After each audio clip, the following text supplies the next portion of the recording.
You're listening to CME on ReachMD, and this is Deep Breaths, Updates from Chest. This activity, titled Breaking the Code, Mechanisms and Future Therapies for Refractory Chronic Cough, is provided by the American College of Chest Physicians and is supported by an independent medical education grant from GSK. Before starting this activity, please be sure to review the faculty and commercial support disclosure statements, as well as the learning objectives. And now, here's your host, Dr. Eric Merrell. Hello and welcome to CME on ReachMD. This is Deep Breaths, Updates from Chest. I'm Dr. Eric Merrell, Pulmonary Critical Care Fellow at the University of Rochester. Today's episode is the second in a series about refractory chronic cough, or RCC, where we'll be focusing on mechanisms and future therapies. If you haven't yet listened to the first episode in this series titled Diagnostic Challenges in Refractory Chronic Cough, From Burden to Solutions, we invite you to check it out on reachmd.com/CME. Joining me today to explore why cough persists despite appropriate evaluation, the neurobiology of cough hypersensitivity, and what emerging mechanism-based therapies may mean for patient care are Dr. Todd Schneider and Dr. Shahzad Mustafa. Dr. Schneider is an associate professor of laryngology at the University of Rochester. Dr. Schneider, it's great to have you here today. Thanks for having me. Also joining us is Dr. Mustafa, who is division head of allergy, immunology, and rheumatology at Rochester Regional Health and clinical associate professor of medicine at the University of Rochester School of Medicine and Dentistry. Dr. Mustafa, thanks for joining us as well. Thanks so much for having me. I look forward to the discussion. So I'll start us off today by talking about what cough hypersensitivity syndrome is and the symptoms that should raise a red flag for clinicians. Cough hypersensitivity syndrome is characterized by an overresponsive cough reflex, in which stimuli that would not normally provoke cough trigger exaggerated responses. Clinically, patients often report persistent throat irritation and a strong urge to cough that feels automatic and difficult to suppress. A thorough history is very important here. Consistent trigger patterns such as talking, laughing, odors, perfumes, cold air, and eating are indicative of a cough hypersensitivity phenotype rather than a self-limited post-infectious cough. Persistence beyond this 8 weeks should raise a red flag and necessitate structured evaluation under a chest guideline-directed pathway. Turning to you now, Dr. Mustafa, what else should we keep in mind when it comes to cough hypersensitivity syndrome? Patients may have a normal chest examination and unremarkable imaging and still experience substantial cough burden, consistent with a hypersensitive cough network rather than structural lung disease. Upper airway laryngeal sensitivity can contribute to symptom generation and amplification, particularly when cough is triggered by talking, voice use, or throat sensations. Dr. Schneider, I'd love to get your perspective on counseling and management goals here. Sure. So I've always liked to tell the patients that this is one of the more common things that I see in my laryngology practice, and that their symptoms patterns are very common, and that they're not making it up. And because usually by the time they get to me, they're usually pretty frustrated with all the normal testing, but their symptoms are persisting. And so we really try to focus on a lot of the sort of quality of life aspects of the cough, including sleep, how the cough might be affecting their sleep, how their mental health, and what ways this cough is affecting them outside of just the physical aspects of the cough. And that's when I start talking about how we treat this with different modalities, one of them being sort of behavioral modification with our speech language pathologists, in addition to some of the medications or injections to try to help lessen this cough sensitivity. Right, thank you both for those great insights. Cough can be initiated through peripheral pathways. The irritant pathway is activated by external stimuli, such as cold air, aerosols, and strong odors. This triggers cough via sensory nerve activation. The pathologic pathway involves signals generated within the airway itself, particularly ATP, which activates sensory nerves through P2X3 and P2X2/3 receptors, amplifying cough sensitivity so that low-level stimuli provoke a strong urge to cough. Signals from both pathways converge at the brainstem cough center, explaining why diverse triggers can produce a similar hypersensitive cough phenotype. After the workup is complete and we understand the mechanism, what do clinicians actually have available right now? In the United States, there are currently no FDA-approved therapies specifically indicated for refractory chronic cough. Survey and real-world data indicate frequent use of benzonatate and non-opioid antitussives, with off-label neuromodulators used in selected patients and carefully monitored opioid therapy considered only in limited circumstances. These approaches are largely symptom-focused rather than mechanism-based, which may help explain inconsistent clinical responses. With all that being said, Dr. Schneider, could you tell us a bit about behavioral cough suppression therapy? No, absolutely. So there are the behavioral changes that we talked about earlier. And one of the main ones that we use is the behavioral cough suppression therapy, which is done by the speech language pathologists. And there's good data that this is helpful for controlling these refractory chronic coughs.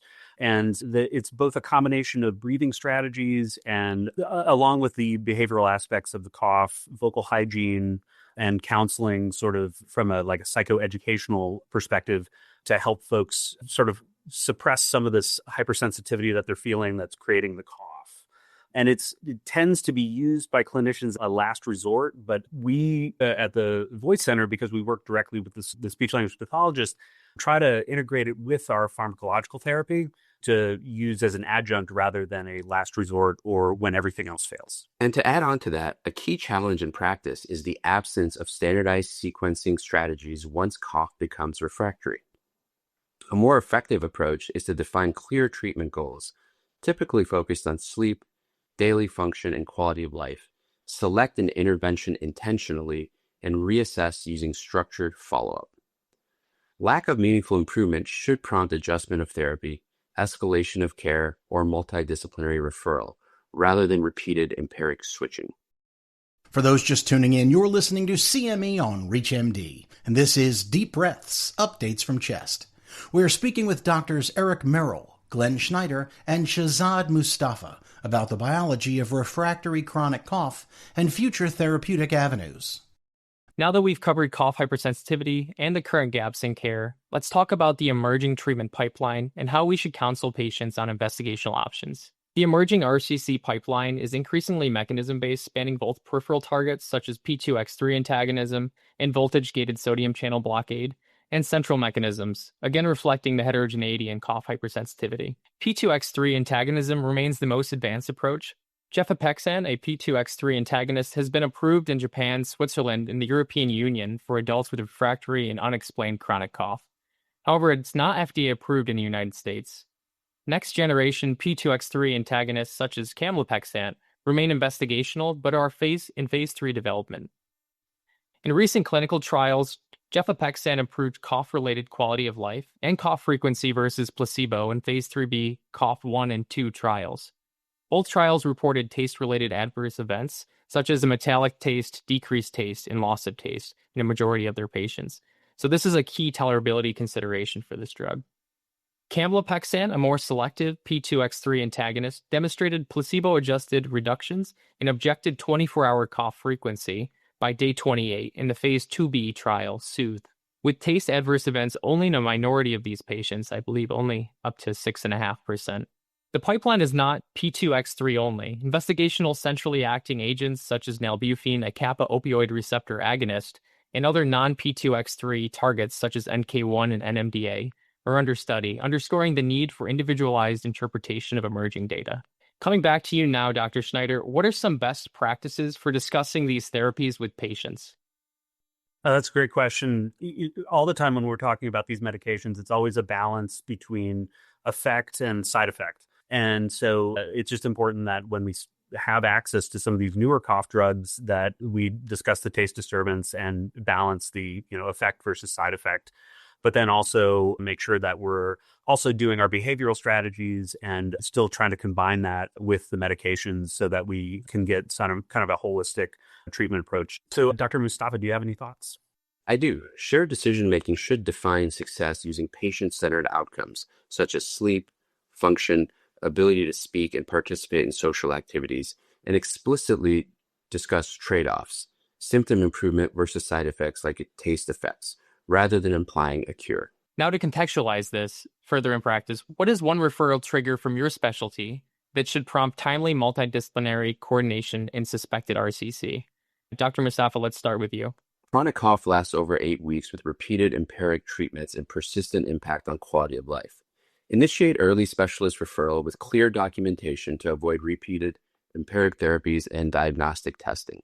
Yeah, I agree. For me, it's persistent cough greater than 8 weeks after a chest guideline directive workup, an empiric therapy of identified underlying conditions, be it asthma or non-asthmatic eosinophilic bronchitis or GERD or upper airway cough syndrome, with ongoing functional impairment, of course. Dr. Schneider, how about you? Well, a lot of the cough that I see is triggered by talking or with comorbid throat clearing, other upper airway symptoms. So that's why they end up in the laryngology clinic.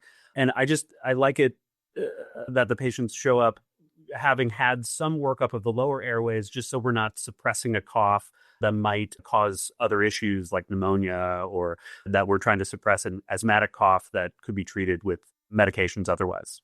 Thank you. As we start to wrap up, let's come back to how this translates into patient counseling. Dr. Mustafa, when you're talking with patients about current and emerging options for RCC, how do you keep conversation patient-centered and grounded in shared decision-making? Counseling should begin with patient priorities. Discrete choice data show patients tend to value reducing intense cough attacks most, with nighttime symptoms being ranked more important than daytime symptoms. Taste disturbance is important, but not uniformly prohibitive to therapies. Validated patient-reported outcomes and questionnaires provide a structured way to capture baseline burden, monitor response, and guide decisions about adjusting, escalating therapies over time or referral over time. Healthcare disparities must be addressed explicitly. Geography, access to specialists, insurance coverage, and socioeconomic constraints can limit completion of evaluation and treatment. Proactively identifying these barriers and aligning plans to what is feasible improves follow-through and outcomes. Yes, I totally agree. I'll add that patient preference data are particularly relevant when discussing investigational therapies, where risk-benefit profiles vary by mechanism and individual tolerance. Dr. Schneider, care to give us your final thoughts? Happy to. I think positioning care as iterative and collaborative rather than just a single definitive decision helps manage the patient expectations and improves engagement when you're treating something difficult like this. And so integrating non-pharmacologic strategies like the cough suppression with the speech-language pathologist along with these pharmacologic options really reinforces that management targets the cough network, not just the symptoms, supporting adherence and sustained benefit. Well, with those key takeaways in mind, I want to thank my guests, Dr. Todd Schneider and Dr. Shahzad Mustafa, for joining me to discuss the mechanisms of refractory chronic cough and what management looks like moving forward. Dr. Schneider, Dr. Mustafa, thank you both for being here today. Thank you. Thanks so much for having me. I'm Dr. Eric Merrell, and I thank you all for joining us on Deep Breaths, Updates from Chest. We hope these insights help bring greater clarity, confidence, and patient-centered focus to the care of people living with refractory chronic cough. This activity was provided by the American College of Chest Physicians. To receive your free CME credit or to view other activities in this series, visit Deep Breaths, Updates from Chest on ReachMD.com. This is CME on ReachMD. Be part of the knowledge.